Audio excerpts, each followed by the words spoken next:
Buenas tardes, señoras y señores. Continuamos con la agenda vespertina de esta conferencia regional sobre la trata de personas en el Caribe y América Latina, con el panel Cuando la cultura choca con las leyes contra la trata.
Hola.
Buenas tardes, señoras y señores.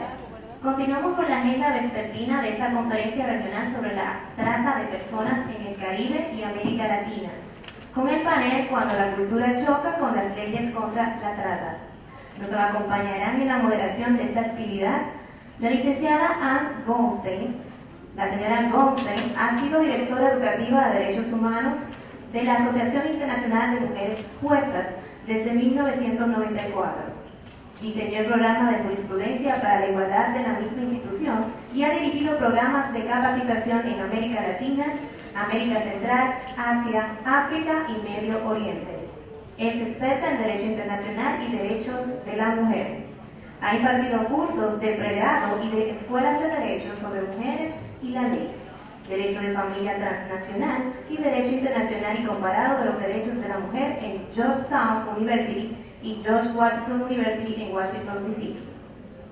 Serán expositores en este panel la señora Bridget Wooding y el señor Ducans Jerome. La doctora Bridget Wooding es experta en el campo del desarrollo humano, la migración, el género, los derechos humanos y la apatria. Actualmente se desempeña como coordinadora del Centro para la Observación Migratoria y el Desarrollo Social en el Caribe, o MICA, centro de investigación Think Tank con sede en Santo Domingo. Es la editora del libro Mujeres en el Camino. Desde 2018 al 2019 fue la investigadora principal en un estudio pionero en la frontera dominico-haitiana que examina la situación de los niños y adolescentes no acompañados en movimiento entre Haití y la República Dominicana. El señor Ducans es licenciado en Economía de la Universidad Carlos Rafael. Las traductores.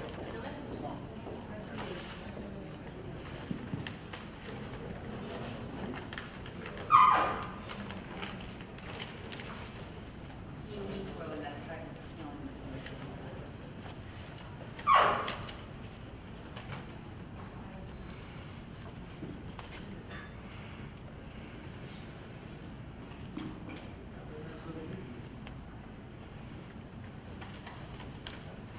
El señor Ducans Jerome es licenciado en Economía de la Universidad Carlos Rafael Rodríguez en Cuba. También realizó estudios especializados en Desarrollo Rural en la Universidad Austral en Chile y en Derecho Económico, Social y Cultural en el Instituto Henry Dunant en Chile. El señor Jerome tiene más de 8 años de experiencia en materia de seguridad alimentaria, gobernabilidad local, desarrollo rural y protección de niños, habiendo trabajado para organizaciones internacionales como la World Vision, UNCOR, Oxfam y Lumos. Se especializa en la protección de niños, especialmente en lo que respecta a la promoción de la desinstitucionalización de los orfanatos. A continuación, damos inicio a nuestro primer panel de la tarde de hoy. Gracias. Buenas tardes, bonsoir, good afternoon. I'm Ann Goldstein. This panel carries forward a topic introduced in the plenary this morning. What happens when trafficking crimes, which we think of as such terrible, serious offenses, are perceived by the victims and possibly even by the perpetrators as something that is just a part of normal life. And we have two wonderful presenters, and then we will have a free-flowing discussion after their presentations that will include everybody because there's so much expertise on the topic in this room. We'll start with Dr. Bridget Wooding. Muchas gracias. Realmente un gran placer estar aquí hoy por la tarde entre tantas personas con tanta experiencia de tantos países de la región.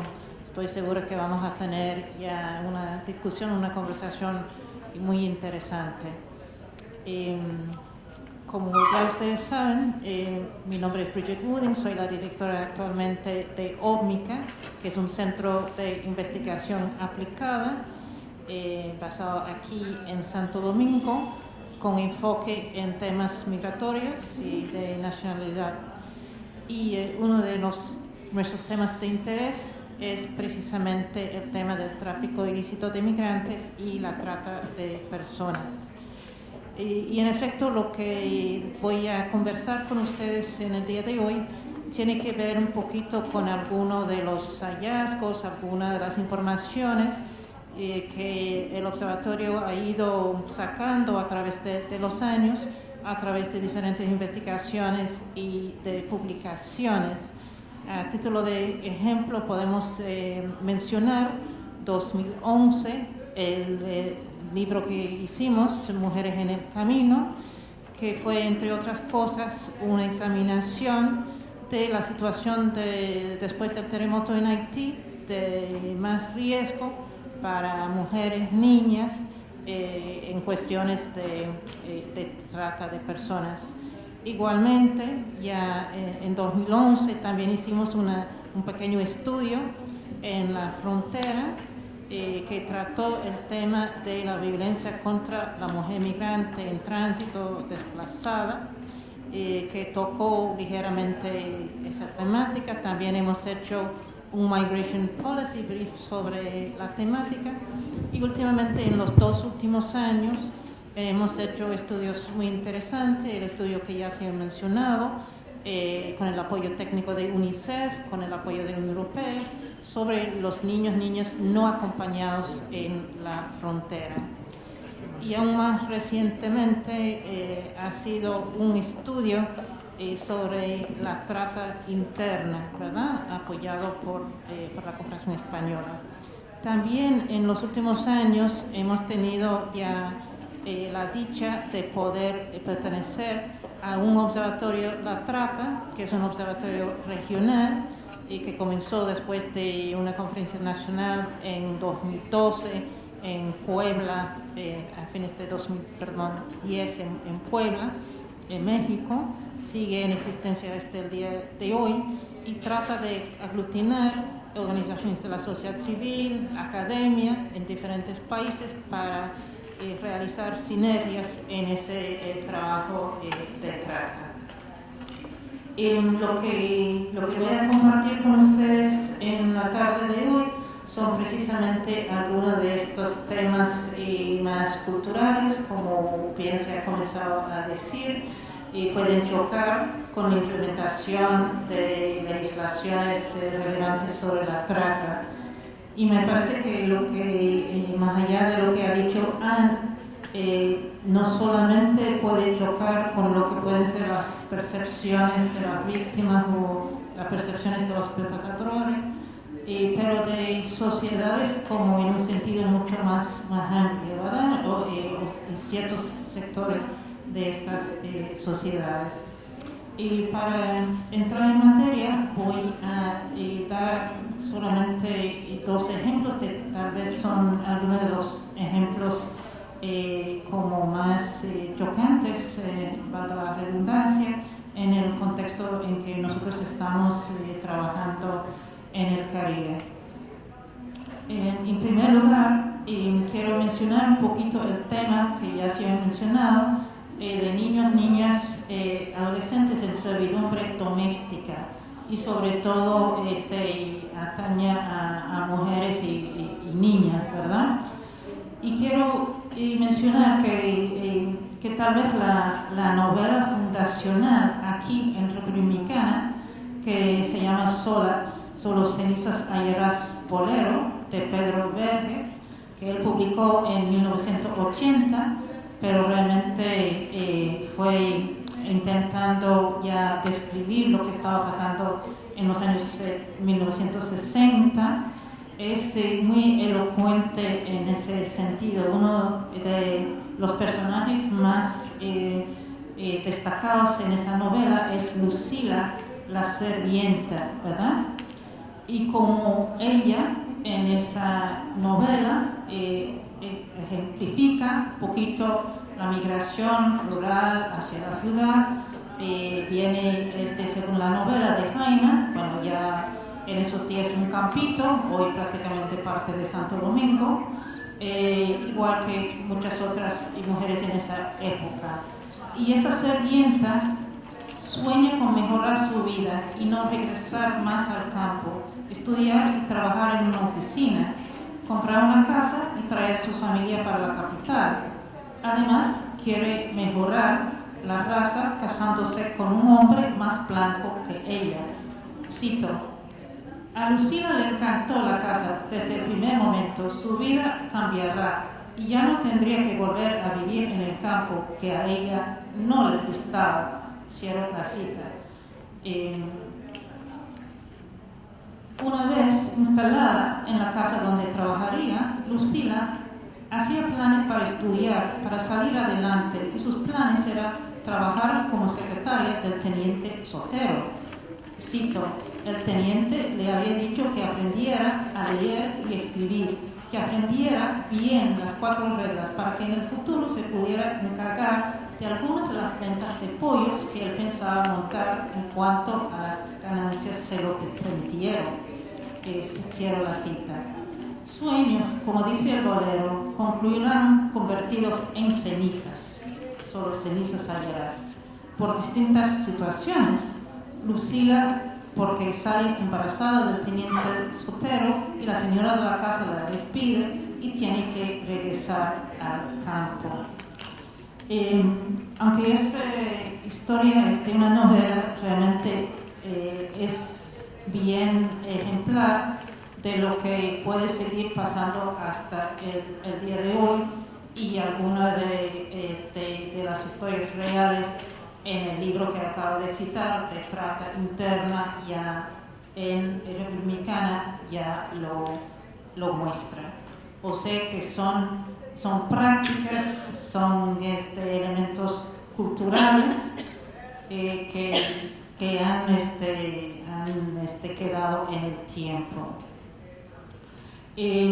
Quiero mencionar en esa relación que no solamente hay esos temas de niños adolescentes que pueden estar ya en algunos casos regalados, en otros casos ya de manera temporal en otras familias, es una práctica también que atraviesa fronteras. En la frontera hay lo que se llama, por ejemplo, las hijas transfronterizas, cross-border fosterage. Es una práctica que puede acentuarse en momentos de crisis, como puede ser el periodo post-terremoto en Haití. De hecho, hay una antropóloga dominico-americana que hizo un estudio en ese periodo y lo que ella mostró es que hay más prevalencia de la práctica en el periodo post-terremoto y hay más riesgos para los niños afectados. Eso puede parecer un poquito una paradoja, porque lo que se da en la frontera después del terremoto, como sabemos, después de un periodo de 6 meses de frontera abierta, comienza otra vez ya las restricciones. Pero lo que se hizo en ese momento técnicamente, teóricamente, para proteger más a los niñas, adolescentes, fue hasta cierto punto contraproducente, porque animó a los niños adolescentes a pasar por la frontera en situaciones de aún más riesgo. Y esos controles se habían establecido por razones muy entendibles, muy buenas. Por ejemplo, todo el tema de un incidente con misioneros en enero de 2010, en que misioneros desde Haití estaban implicados en trata ya de niños hacia República Dominicana. También se lo hizo para ya tratar de controlar la cólera, pero realmente tuvo efectos mixtos en términos de lo que iba a estar tratando de controlar. Y otro estudio también en que hemos participado con la OIT, con la OIM, en 2014, también mostró esta porosidad de la frontera, en que ya niñas adolescentes crucen en temprana edad y se queden en situaciones a veces de servidumbre doméstico, de que eventualmente pueden salir, pero no sin que se les haya hecho mucho daño. Y en ese sentido también lo que se puede mencionar es que la trata desde Haití fue en un primer momento recopilado por el antropólogo Samuel Martínez en su libro sobre migrantes periféricos, ¿verdad? Que las mujeres sí se estaban a veces cruzando en situaciones de coerción, situaciones de trata, para estar con los hombres en los cuarteles. El segundo ejemplo con que quiero ya ir mencionando es el tema de los matrimonios infantiles, uniones tempranas, y es un en la República Dominicana es algo que es muy profundamente arraigado. La encuesta más reciente de 2014 indicó que más de una tercera parte de mujeres jóvenes entre 20 a 24 años se casó o unió antes de los 18 años y el 12.3% lo hizo antes de los 15 años. Son cifras entre los más elevados en toda América Latina y el Caribe, y a pesar de que República Dominicana es un país de ingresos medios altos, la incidencia del matrimonio infantil es similar a la de los países de África subsahariana, ¿verdad? Y lo que hay que destacar es que en el estudio muy interesante que sacó hace poco UNICEF, ProSol y el gobierno sobre conocimientos, actitudes y prácticas, y mucha gente tiene cierto conocimiento de que son prácticas criminales. Otras personas también tienen la idea de que y sus actitudes son que hay que ya condenar, etc.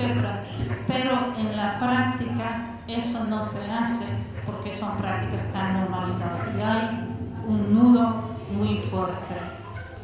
Y quiero terminar mencionando dos otras prácticas a que también pienso que en la situación del país y más amplio hay que dedicarse atención, y estos fueron temas destacados también en estudios nuestros. Hay un tema que es el tema de honrar a la mujer, y eso es que en algunos casos las mujeres que hemos entrevistado pueden vivir lo que nosotros llamamos una especie de doble trata. Huyen de sus casas para entrar en condiciones de explotación sexual, luego son honrados por un hombre. En algunos casos los llamados maridos siguen reproduciendo las condiciones de secuestro, esclavitud que vivían cuando estaban en los negocios. No las dejan salir, no las dejan trabajar. El sistema de control de sus vidas es muy estricto y cargado muchas veces de maltrato. El último ejemplo que quiero dar es el tema del turismo, ¿no? Como muchos países del Caribe, eso es un tema muy importante ya para la economía del país. Y en algunos de los casos de los estudios más recientes, los etnógrafos que han estudiado, por ejemplo, la situación en la costa del norte aquí, consideran que aunque mujeres pueden utilizar el trabajo de sexo, tanto dominicanas como haitianas, como una estrategia para avanzar, describen su herramienta para negociar nuevas economías en zonas de contacto entre el primer y el tercer mundo, como el sexo táctico, la antropóloga que describe eso. Pero según la misma evidencia que ella presenta en los encuentros entre las mujeres y hombres, mayormente hombres de Europa, algunas de las mujeres sí terminaron en situaciones de trata. Hay varios temas que se han hecho en términos de educar al público, pero yo pienso que en la conversación podemos tal vez seguir profundizando sobre eso. Muchas gracias. Thank you. And next we'll hear from Dukan Jérôme. Merci beaucoup, Anne. Buenas tardes para todos y para todas. Bon, je vais dire en française, donc je m'excuse pour ceux qui parlent espagnol. Donc, comme la pénatrice l'a déjà dit, donc moi je suis Dukan Jérôme, je suis ici pour représenter l'UMOS, qui travaille en Haïti depuis 2015. Donc, pour ceux et pour celles qui ne connaissent pas bien Lumos, la Fondation Lumos est une institution internationale qui travaille, je dirais, dans la transformation du système de prise en charge des enfants institutionnalisés. Donc, par rapport à ce thème, moi, je vais me focaliser directement sur la traite, le trafic des enfants dans l'institution. Dans l'institution, plus précisément, je dirais, dans les orphelinats. Je crois que normalement, c'est un thème, je veux dire, qui peut être nouveau et c'est un thème qui n'est pas connu qui n'est pas trop connu. Et c'est là où il y a beaucoup de traite, c'est là où il y a beaucoup de maltraitance, c'est là où il y a beaucoup de trafic d'êtres humains. Et il est inconcevable de parler maintenant du développement durable, du développement soutenable sans penser à les enfants, parce que normalement les enfants sont les premières victimes de les orphelinats. Donc, moi je vais rester directement dans la traite et la traite et le trafic d'enfants à travers l'institution. Pourquoi on dit qu'il y a la traite, le trafic dans les orphelinats? Normalement, si vous voyez bien, normalement, dans les orphelinats, il y a toujours des recruteurs. Il y a toujours des recruteurs qui vont directement dans les milieux ruraux, dans les milieux reculés, où il y a de la pauvreté criante, pour recruter les enfants. Donc, ils essaient toujours de manipuler les familles pour que ces familles-là puissent accepter de donner leurs enfants dans les institutions, autrement dit dans les orphelinats. Mais l'idée, en fait, c'est pas vraiment protéger les enfants. L'idée, c'est de faire de l'argent. Parce que normalement, il y a une étude qui a été faite par le MOS, le conseil avec IBERS. Donc, les institutions en Haïti ont maintenant, durant l'année 2017, arrive à accueillir environ 70 millions de dollars. Je crois que ce montant est beaucoup plus que le budget de l'IBERS. Je crois que l'IBERS n'a pas ce budget. Donc, maintenant, voyez-vous bien si on pourrait réorienter ce montant-là pour la prise en charge des enfants à base familiale ou à base communautaire. Ce serait beaucoup plus efficace. Donc, il y a une étude qui a été faite aussi par IBERS en appui avec le MOS pour vraiment connaître la situation globale des institutions en Haïti. Cette étude nous révèle que normalement, on a pu évaluer seulement 571 orphelinats en Haïti. Mais c'est sûr, il y a beaucoup plus. On dit qu'il y a environ 700 et 800. Mais on a pu évaluer seulement 571 orphelinats. Et parmi les 571 évalués, 371 pratiquent la traite. Il y a des abus sexuels, il y a des abus physiques à travers ces orphelinats. Donc, c'est un problème vraiment préoccupant parce que normalement, ça, les enfants, donc, on est là pour protéger les enfants. Donc, si les enfants sont les premières victimes, est-ce qu'on peut toujours accepter ce phénomène qu'on appelle l'institutionnalisation des enfants? Donc, aussi à partir de 2015, IBERS, le conseil avec d'autres acteurs qui travaillent dans la protection des enfants en Haïti, et plus précisément le MOS, pense qu'il a été nécessaire maintenant de transformer le système, c'est-à-dire de sortir de l'institutionnalisation des enfants pour arriver à un système de prise en charge communautaire à base familiale. C'est-à-dire, normalement, les enfants doivent normalement vivre dans leur famille, biologique ou élargie. Parce que normalement, il y a d'autres études qui sont faites en Haïti aussi qui montrent que 80% des enfants dans les champs ne sont pas des orphelins. Ils ont un membre de leur famille vivant. Que ce soit une famille biologique ou une famille élargie. Donc, c'est sûr que ces enfants-là ne sont pas des orphelins. Mais, puisqu'il y a de la pauvreté, normalement, les recruteurs recrutent ces enfants et ils font de l'argent au nom de ces enfants-là. Donc, ils n'ont pas l'intention à faire vraiment pour protéger les enfants, mais juste pour s'enrichir. Parce qu'ils font environ 70 $ par an. Donc, c'est un montant assez considérable. Donc, comme j'ai dit, donc, la finalité, c'est pas vraiment la protection des enfants, c'est faire de l'argent. Donc, pour pour sortir de ce système, il y a un nouveau paradigme que l'IBERS cherche à mettre en place, qu'on appelle la désinstitutionnalisation. Très souvent, on utilise l'acronyme DI, parce que le mot, c'est un peu difficile de dire. Très souvent, on utilise DI pour être beaucoup plus court. Donc, avec le MOS, à partir de 2015, on commence normalement à transformer le système, c'est-à-dire à mettre en place un système pour que ces enfants-là puissent retourner dans leur famille biologique ou dans leur famille élargie. Donc, de 2015 à là, on a pu normalement réunifier plus de 300 enfants qui, ces enfants-là, retournent maintenant dans leur famille biologique ou dans leur famille élargie. Et on a pu mettre en place, de concert avec IBERS, des services alternatifs. Parce que normalement, il y a des enfants qui sont vraiment des orphelins. Et ces enfants sont des victimes, que ce soit sexuelles ou des victimes ou des abus physiques aussi dans les orphelins. Donc, ils doivent eux aussi trouver une famille. Donc, comme ils n'ont pas de famille biologique, ils n'ont pas de famille élargie, donc IBERS a commencé à mettre en place un système de protection qu'on appelle famille d'accueil. Donc, ce système a été créé, a été mis en place par l'IBERS avec d'autres acteurs. Maintenant, pour qu'une famille soit considérée comme une famille d'accueil, normalement, cette famille doit être formée par l'IBERS et certifiée par l'IBERS.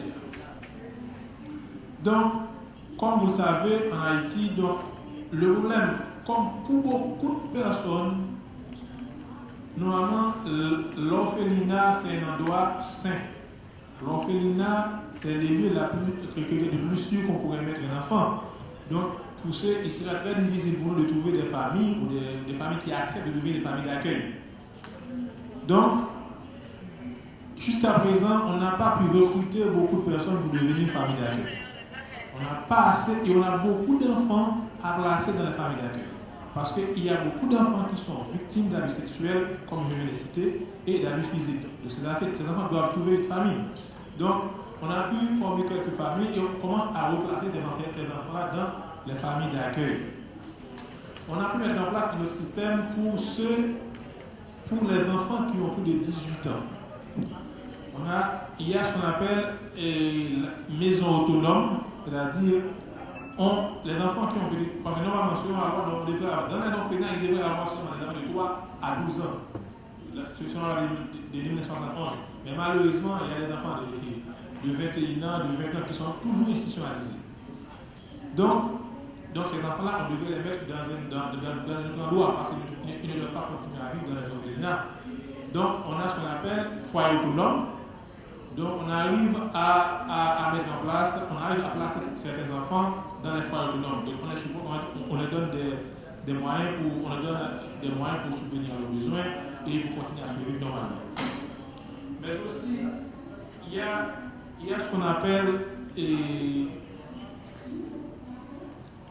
c'est un concept plus ou moins anglais.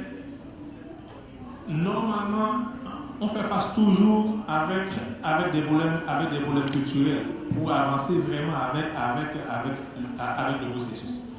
Comme normalement les familles pensent que normalement les enfants sont dans un lit sain, donc ils n'acceptent pas souvent de recevoir les enfants. Donc pour eux, les enfants sont dans les lieux sains. Donc on devrait les sensibiliser pour accepter ces enfants-là. Donc on arrive à faire une entente de campagne de sensibilisation sur la traite, spécifiquement la traite dans les orphelinats. Parce que c'est pas connu, c'est peu connu en Haïti et à travers le monde c'est peu connu. Parce que normalement le système de prise en charge national a été vraiment validé par tout le monde. C'est à partir de 2011 qu'on commence à voir que il y a d'autres choses qui ont été faites pour montrer que normalement c'est pas le meilleur endroit. Donc maintenant en Haïti c'est encore beaucoup plus difficile de faire les familles accepter que normalement les enfants là où ils ne sont pas dans des milieux vraiment, dans des endroits acceptables. Donc on arrive à former beaucoup de familles, on arrive à faire des campagnes de sensibilisation dans les communautés. Je me rappelle à Hinch, on était vraiment dans une centre de formation. Après que IBERS a fait la décision de fermer une institution, un orphelinat, quand on commence à sensibiliser les familles et à expliquer le problème qu'il y a dans l'orphelinat, normalement, il y avait des familles qui commencent à pleurer parce qu'ils ne savaient pas vraiment si ces enfants étaient dans cette situation. Et ce même jour, on continue à faire la formation et les familles laissent la formation pour aller récupérer leurs enfants. Donc c'est juste pour vous dire que normalement, on doit continuer avec la sensibilisation, avec la formation communautaire pour que tout le monde puisse savoir, puisse comprendre que normalement, le problème de l'institution des enfants, ce n'est pas le meilleur droit. On doit normalement placer les enfants soit dans une famille biologique, mais soit dans une famille d'accueil. Donc, comme j'ai déjà expliqué, aussi, il y a un problème lié à la religion aussi. Parce que normalement, les recruteurs et les propriétaires, parce que normalement, en Haïti, les orphelinats sont des orphelinats privés. Les recruteurs et les propriétaires, très souvent, sont des pasteurs, entre guillemets. Sont des pasteurs, entre guillemets. Ils utilisent normalement le nom de Dieu pour écouter les enfants et pour faire accepter aux familles de donner ces enfants dans les institutions. Donc là, il est difficile pour nous aussi de combattre ça, parce que normalement, les familles, là, ils croient dans leur pasteur, ils croient dans le fait. Il est difficile pour leur dire, normalement, que ces enfants-là, ils doivent les récupérer, parce que pour eux, le pasteur les a dit que normalement, l'enfant est bien encadré.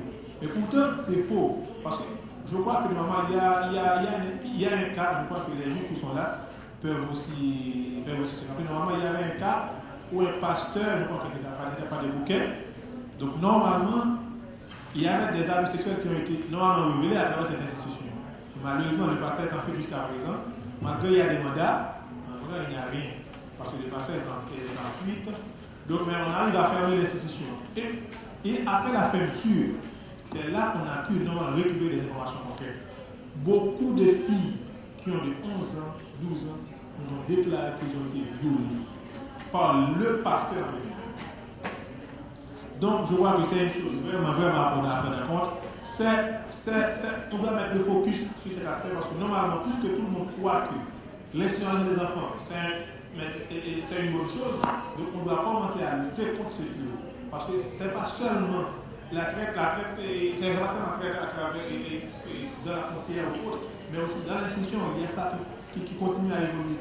Donc, nous, principalement en Haïti, les juges qui sont là, vraiment, ils ont un travail à faire à travers l'institution parce que normalement, les institutions ne sont pas vraiment un bon endroit pour nos enfants. Donc, on doit les placer dans les familles biologiques, on doit les placer dans les familles d'accueil parce que les soi-disant pasteurs, très souvent, ils utilisent le nom de Dieu pour, normalement, violer nos enfants, par contre, les futurs de nos enfants. Donc, merci beaucoup.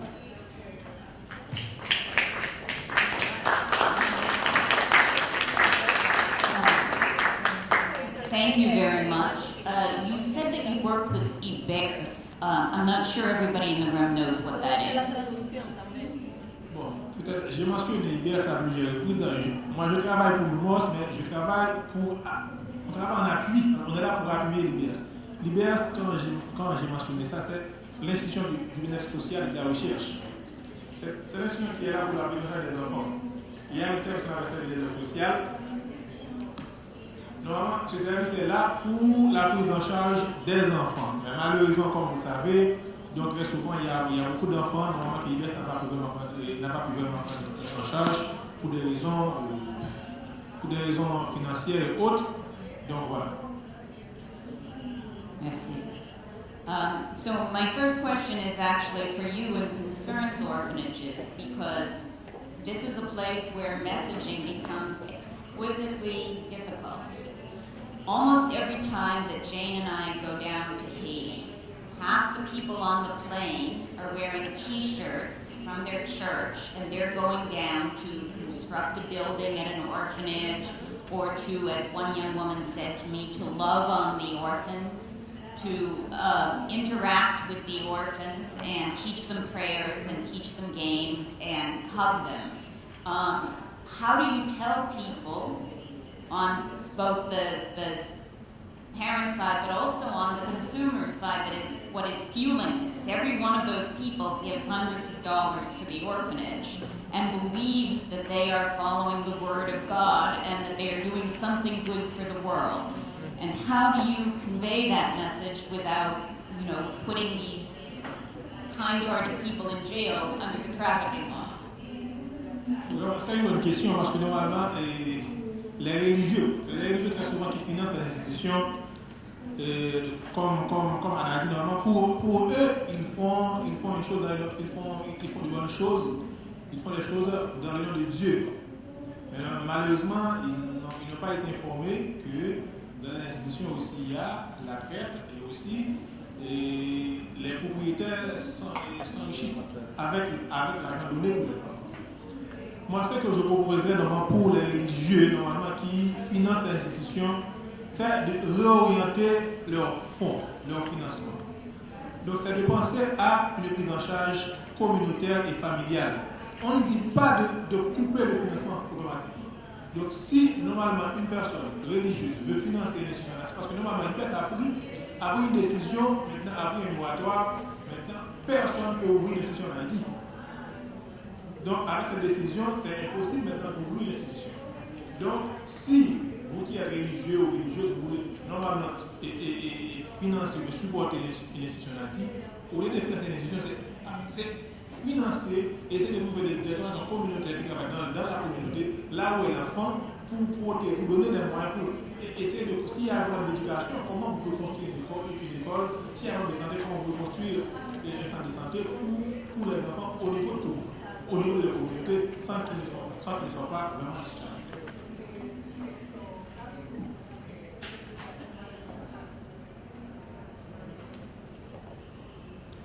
This question is for both of them. Doesn't that itself cause problems? Because when you say that these children need to be in welcoming families, doesn't the welcoming family placement look an awful lot like the cross-border fostering that your study found to be abusive, and that was the origin of the situation of breast-evecs of little girls in domesticité working as maids in Haitian homes? Do you want to start, Dr. Woody? Sí, evidentemente es muy difícil, como estaba diciendo el colega de Haití, cambiar una situación en que se ha pensado que la institucionalización es el problema y desinstitucionalizar para tener ese nuevo sistema de familias de acogida cuando puede aparecer algo cerca de lo que se ha criticado en lo que antes se llamaba como resta-bec, las situaciones de resta-bec, ¿verdad? Me parece que es una dificultad, entonces necesita bastante sensibilización, necesita también un cuadro robusto de legislación, y eso es donde yo pienso que ya Haití está en una situación de mucho más ventaja por dos razones. Primero, después motivado en parte por el incidente con los misioneros que había mencionado en 2010, ahora tiene una legislación mucho más robusta en términos de adopciones. Ya no se puede hacer lo que pasó en ese momento. Excelente que ha tomado esa medida. Igualmente, con el tema de la trata, Haití por primera vez tiene esa nueva legislación en 2014, ¿verdad?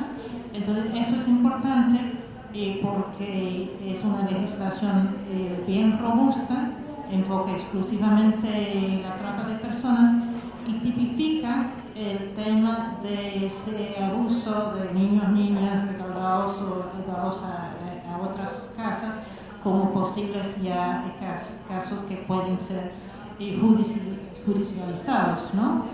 Entonces me parece que tiene que ser como una estrategia bien holística. Por un lado, excelente progreso con eso de las legislaciones necesarias, pero por otro lado seguir realmente con esas sensibilizaciones para hacer realmente un giro cultural que tanto hace falta. Je vais essayer d'ajouter par rapport à la réponse qu'elle vient de faire. Non, le problème de domesticité en Haïti, vraiment, c'est un problème, et c'est un problème qui n'est pas daté d'aujourd'hui. Parce que, normalement, ça a été considéré comme entraide communautaire, comme entraide familiale. Parce que, normalement, s'il y a une personne qui n'a pas de moyens, moi j'ai le moyen, et normalement, je peux prendre l'enfant, et enfin, avec moi, entre guillemets, pour supporter l'enfant. Mais très souvent, on utilise l'enfant là. Donc, l'enfant, l'objectif, ce n'est pas vraiment de supporter l'enfant, c'est de trouver une personne pour faire du travail domestique à la maison. Évidemment, comme elle a mentionné la 2014, normalement, a pris en compte cet aspect, si on me rappelle bien. Mais normalement, c'est comment les faire appliquer maintenant. Si la société en général n'est pas sensibilisée par rapport à ce phénomène. Parce que normalement, le problème est là. Donc, si la société, normalement, c'est une chose qui est correcte, qui est bonne, maintenant, comment on va dire à une famille de ne pas donner son enfant à une personne qui va donner monts et merveilles à son enfant? Parce que normalement, il y a des cas, le problème se pose, il y a des cas tangibles. Par exemple, il y a des enfants qui ont été en domesticité et qui deviennent beaucoup, qui par la suite deviennent beaucoup mieux que l'autre enfant qui n'a pas été en domesticité. Maintenant, c'est difficile de justifier ça, de dire à la famille de ne pas donner son enfant à la domicile. Donc maintenant, je crois qu'on doit continuer à faire la sensibilisation pour les faire comprendre que normalement, ce n'est pas une bonne chose, parce que il peut y avoir la loi, mais personne ne va porter plainte. Parce que si pour la famille, c'est une bonne chose, elle ne m'a rien dit. Donc je vois qu'à mon avis, on doit continuer à faire la plainte. Comme on a un nouveau projet maintenant de concert avec la Chambre des femmes juges, je crois qu'à travers ce projet aussi, il y a des choses à faire par rapport à la sensibilisation sur la domesticité, par rapport à la sensibilisation sur la traite des enfants dans l'institution et d'autres choses pour vraiment combattre le phénomène.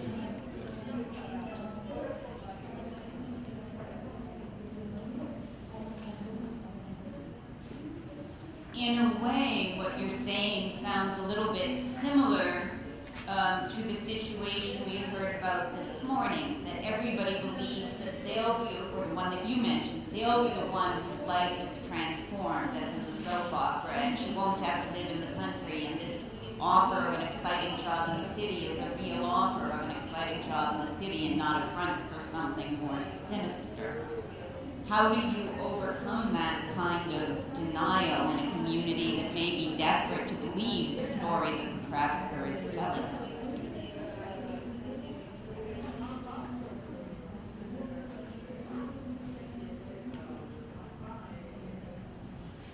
Sí, me parece que en primer lugar en República Dominicana, por ejemplo, hay todavía que crear un encuadre legal que favorece los derechos de los niños y adolescentes en esa situación. Por eso, aprobar la legislación que se está tratando de pasar ya por el Congreso sería muy importante, asegurando que ningún niño o niña adolescente puede casarse antes de la edad de 18 años.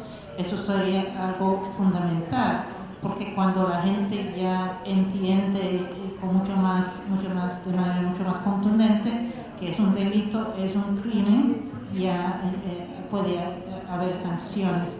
Más allá de eso, es desafiar la cultura patriarcal, la cultura en que siempre le ha tocado a las mujeres, a las madres, hacer de madre y padre, asegurar ya que los hombres pueden asumir más reconocimiento paternal. Y por ejemplo, nuevamente en República Dominicana, los hombres están obligados de hacer la manutención, o sea, dar dinero, pero no están obligados al reconocimiento paternal, que quiere decir que eso puede complicar tener documentación, etcétera, ¿verdad? Entonces me parece que ese giro cultural se puede tener más equidad de género, en que se puede respetar de verdad los derechos de los niños y adolescentes. En algunos de los estudios que hemos hecho, hemos observado, por ejemplo, en la frontera, que algunos de los actores concernidos no forzosamente entienden que niños y adolescentes tienen derechos diferentes a lo que son los adultos en los momentos de cruce.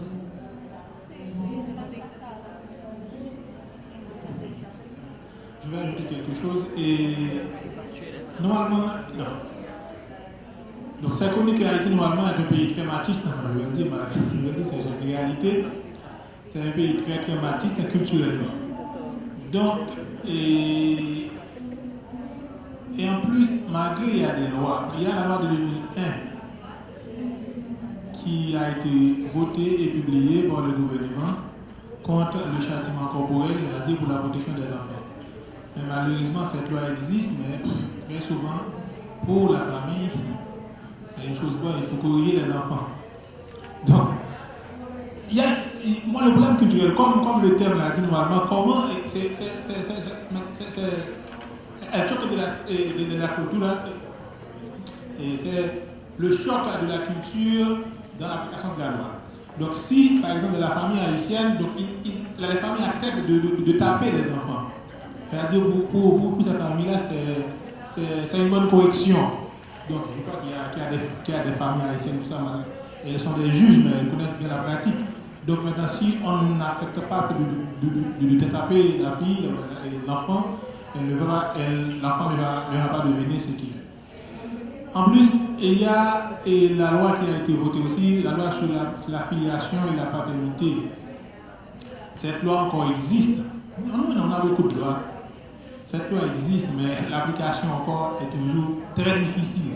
Parce que normalement, la paternité, peut-être comme elle vient de dire, normalement peut-être en une dominicaine, l'enfant, peut-être le père ne va pas reconnaître l'enfant. Maintenant, il y a une loi qui exige que normalement que le père prenne en charge l'enfant. Mais je doute fort que normalement cette loi applique en Haïti. Donc la protection des enfants, c'est une chose en Haïti il y a un système, il y a une stratégie qui a été rédigée et publiée par IBERS, mais malheureusement, il reste beaucoup de travail à faire.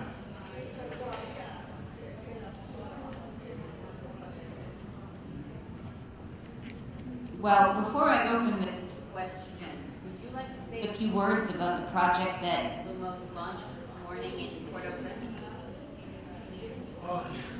Bon, aujourd'hui, comme normalement Lumos est en train de faire la présentation de nouveaux projets sur la traite des personnes. Le projet s'appelle BES, donc c'est l'acronyme en anglais. Donc c'est un projet qui va être exécuté de concert avec le CNLTP. CNLTP, c'est le Comité national contre la lutte contre la traite des personnes. De concert aussi avec les femmes juges, je crois. Donc le projet est en train de se présenter aujourd'hui. Donc c'est aujourd'hui aussi que le comité aussi va présenter la stratégie nationale. Je crois qu'aujourd'hui, Margaret avait mentionné qu'il n'y avait pas un plan. Donc aujourd'hui, on va présenter la stratégie nationale. Peut-être qu'il y avait le plan, mais la stratégie n'a pas été encore présentée. Donc c'est aujourd'hui qu'on va présenter ça. Donc ensemble avec la présentation du projet de Lumos.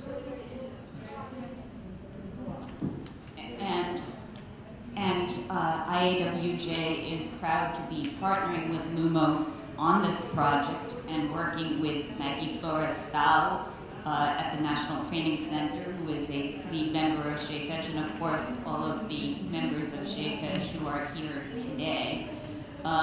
So we are going to be working on precisely how do you send this message out to judges and other parts of the justice sector. What do you say when people say, well, okay, some orphanages regrettably had child molesters running them. Let's just shut down those and leave the good ones, and that constellation of issues. And so that's going to be an exciting new project for the next couple of years to come. I'd like to open it up now to questions from the floor. We have a mic at this table. There's one in the back of the room. We need a mic for the translators. Hi, just a quick question. Could you tell the group about SHAFEJ and what it actually stands for? I'm not sure everybody knows. Thank you. Mimoz, would you like to take that? Would you like to explain what SHAFEJ is and what the acronym stands for? And use the mic, SHAFEJ. This is Judge Mimoz Janvier, the president of SHAFEJ. Merci Anne. Au niveau de l'Association nationale des femmes juges, qui est un chapitre de l'Association internationale, eh bien, on a fait pas mal de formations, de séances de formation sur la traite des personnes. Ces dernières années, avec l'appui de l'Association internationale, nous avons rencontré plus de 500 acteurs judiciaires et aussi nous avons fait la sensibilisation et présenté notre nouvelle loi sur la traite des personnes. Et on a passé presque toutes les juridictions. C'est vrai, le travail n'est pas fini parce que on avait on voulait aller dans chaque commune, mais on n'a pas pu se rendre vraiment dans toutes les communes, mais toutes les juridictions du pays ont été touchées par la nouvelle loi et aussi la sensibilisation pour les familles. Non seulement d'essayer de garder leurs enfants à la maison, de ne les pas envoyer auprès des gens qu'ils ne connaissent pas, parce qu'il y a des recruteurs, il y a des gens qui sont allés vers les familles pour prendre les enfants et les emmener dans les grandes villes. Alors le travail de SHAFEJ, c'est surtout encourager les acteurs judiciaires d'appliquer la loi, la nouvelle loi, et ensuite de sensibiliser à travers les écoles, les églises, et là on retrouve beaucoup de gens, c'est ça ce travail qu'on a fait au cours des dernières années. Et on va poursuivre parce que le travail est vraiment immense. Thank you.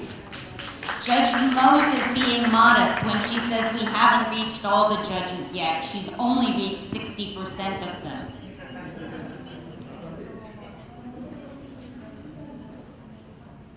Thank you. We should also say that it has been the support not just of IAWJ, but of course the support of the Trafficking in Persons Office of the U.S. State Department, for which we are eternally grateful.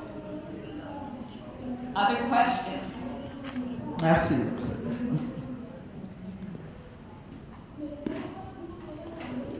I know the people in this room. I know you have things to say. What have been the challenges then that you have found in messaging where these traditional practices of child marriage, child servitude, or supporting institutions instead of supporting families have come into tension or open conflict with the laws against human trafficking?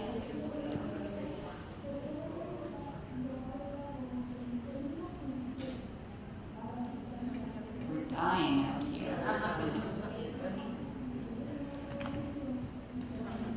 I knew someone had a question. Good afternoon, everyone.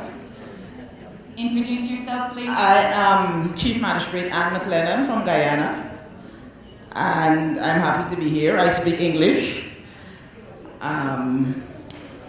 We have an indigenous population, and as you know, they are cultural. They have their cultures.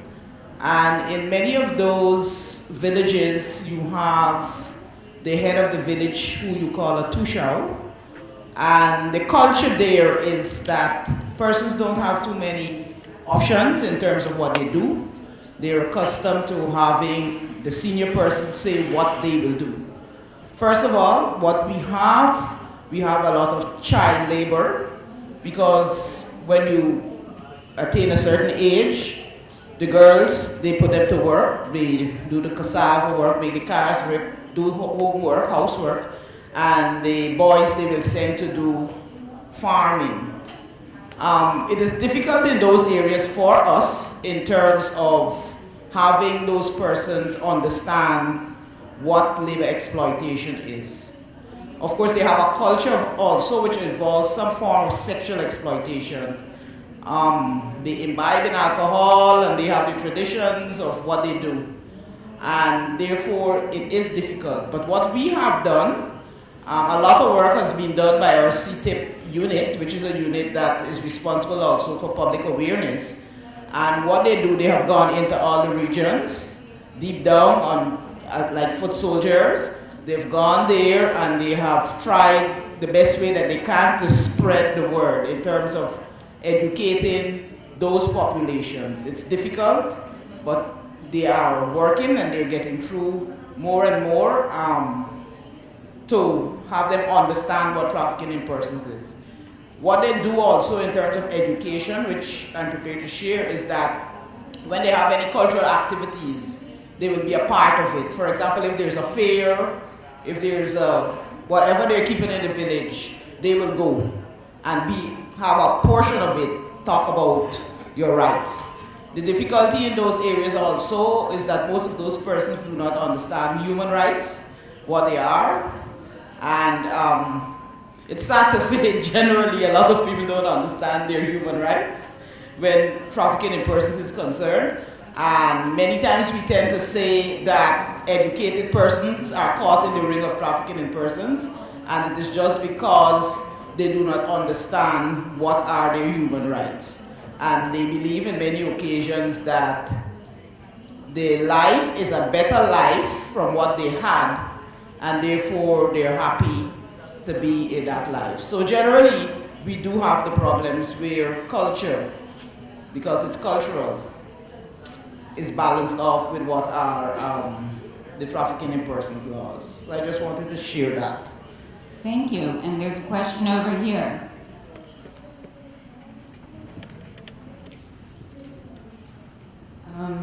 Good afternoon. Speaking English, I'm Camila and I'm with OPMICA. And I just wanted to ask a question to Ms. McLennan. Because we're looking at trafficking and persons in isolation sometimes and even within the realm of just human rights.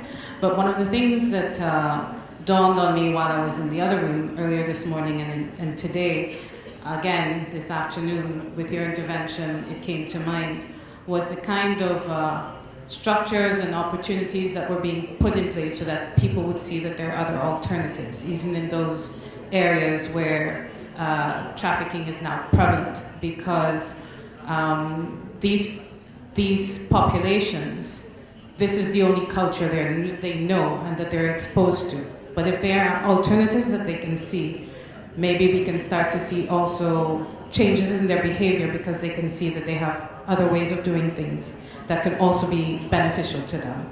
So, I mean, it could be at a policy level, it could also be at the community level, but there needs to be some sort of, there is a gap there that I think may need to be filled. Camilla, could you just tell us where you're from?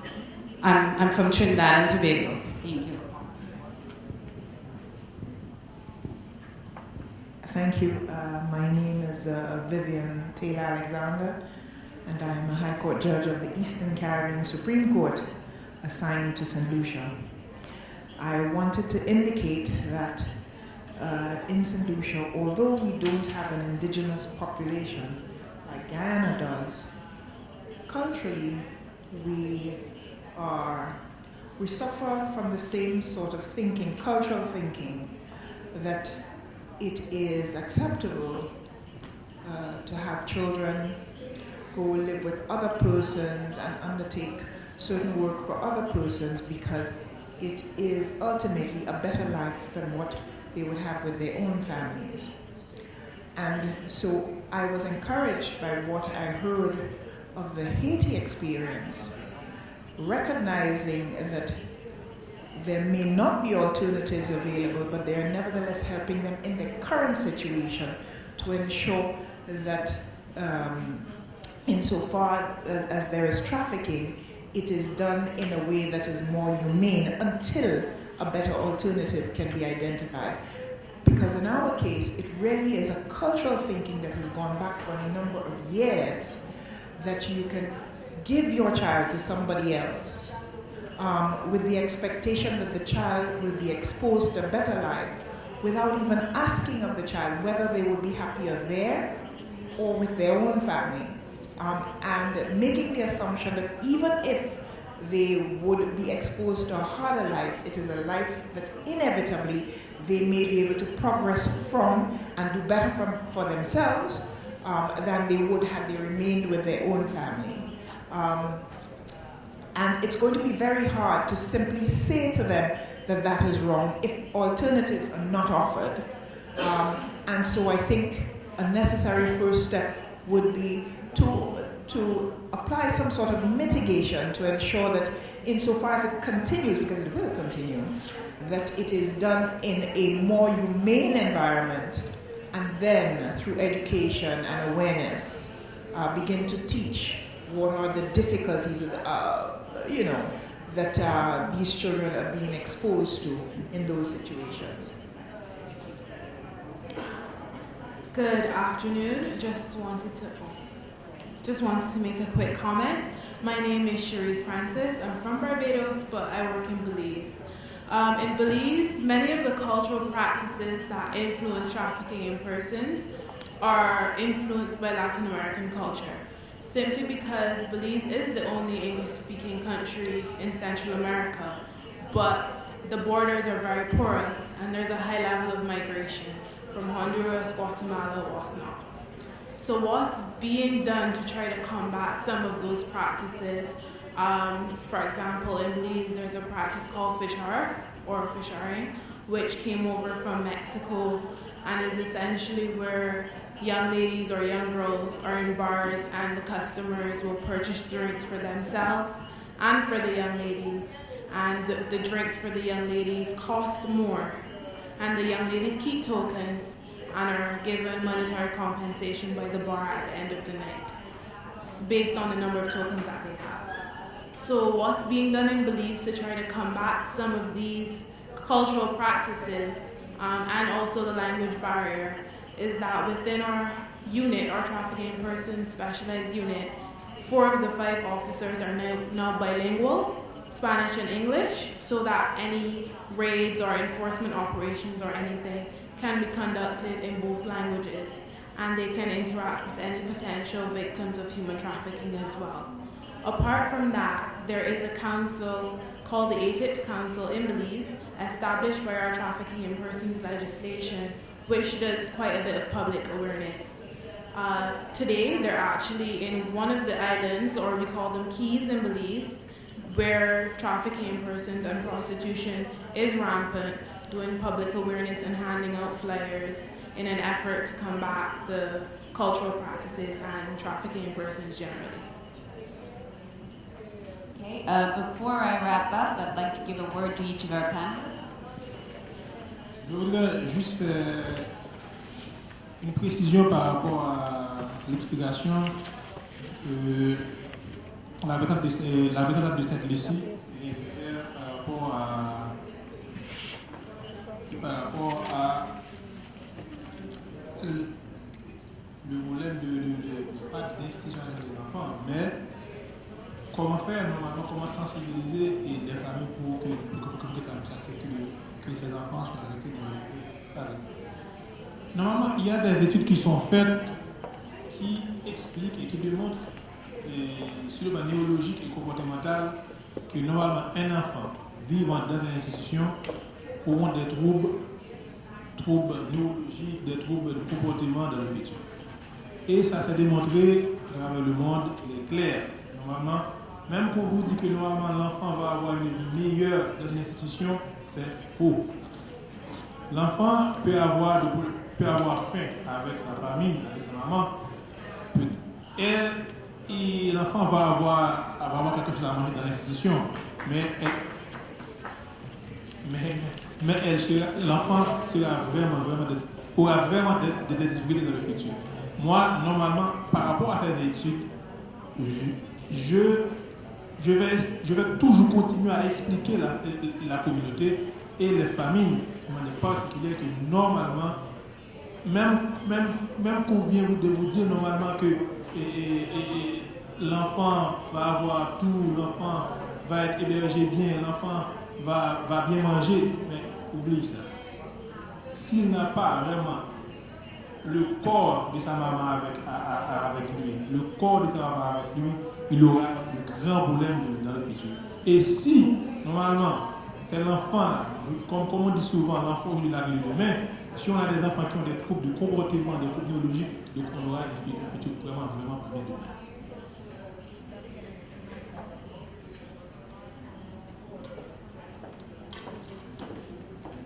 I know I'm just the moderator, but I have to say, as IAWJ, we are delighted to be partnering with Lumos. It's a group that we've been observing from a distance for some years. And I think the brilliance of what they're trying to do is trying to make it a win-win, that the child not only can avoid the neurological problems and other problems associated with institutional care, but they're also trying to persuade the churches to channel the money back to the families so no mother or father ever has to make the choice between food and love. And the child is allowed to have both. And I think that we're all looking for ways to, as several people have said, to make the argument because the trade-offs are no longer needed, because the community is empowered. Tal vez un último señalamiento en términos de lo que podría ser una buena práctica en República Dominicana. Como ustedes saben, hay el convenio 189 de la OIT sobre el trabajo decente.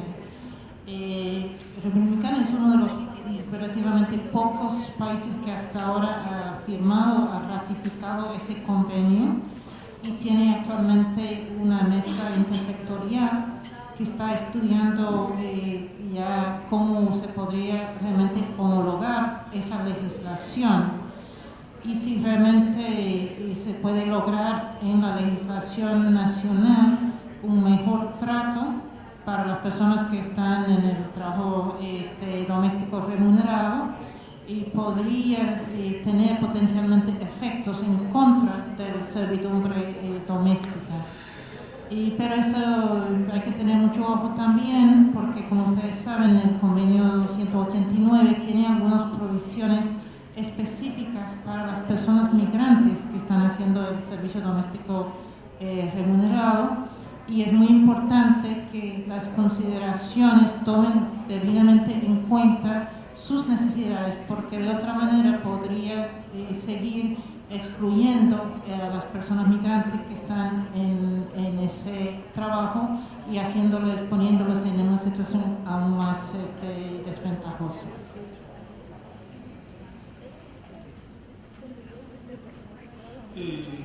Juste par rapport à la question de la retraite de Sainte-Lucie, j'ai un cas précis durant mes années à Lumos.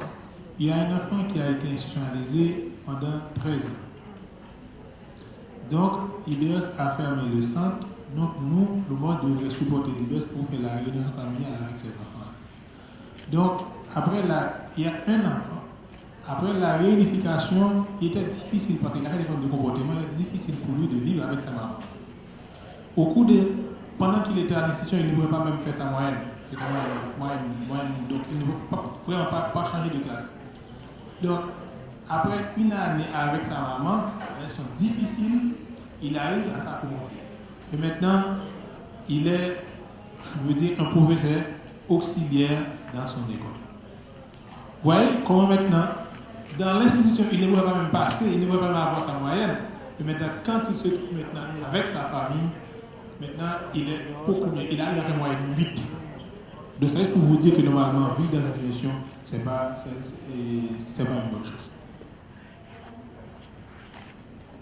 So I want to keep us to the schedule. This panel, I think, this issue raises very profound questions about the relationship of law and custom and of courts to communities. as Ambassador Aponte said this morning about the Jeffrey Epstein case, we learn a lot about our institutions by how they respond to things that seem somehow normal, but that are profoundly contrary. At the break, somebody said to me that Mr. Epstein has been perhaps the best lesson in human trafficking that anybody's ever created. This terrible case in the US where he was abusing underage girls, but it was described as he was allowed to plead to a case of prostitution with a young woman. And that all of us have a great deal of work to do, and the question is whether law and courts lead or whether law and courts follow society. The answer is that both happen, that there is a complicated interrelationship which all of us, I think, are in some way exploring and working with. So I'd like to have a round of applause for the panelists.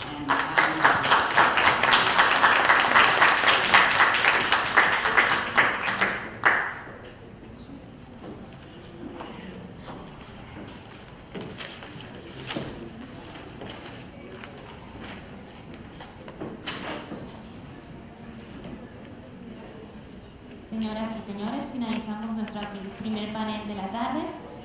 Les invitamos a disfrutar de un café.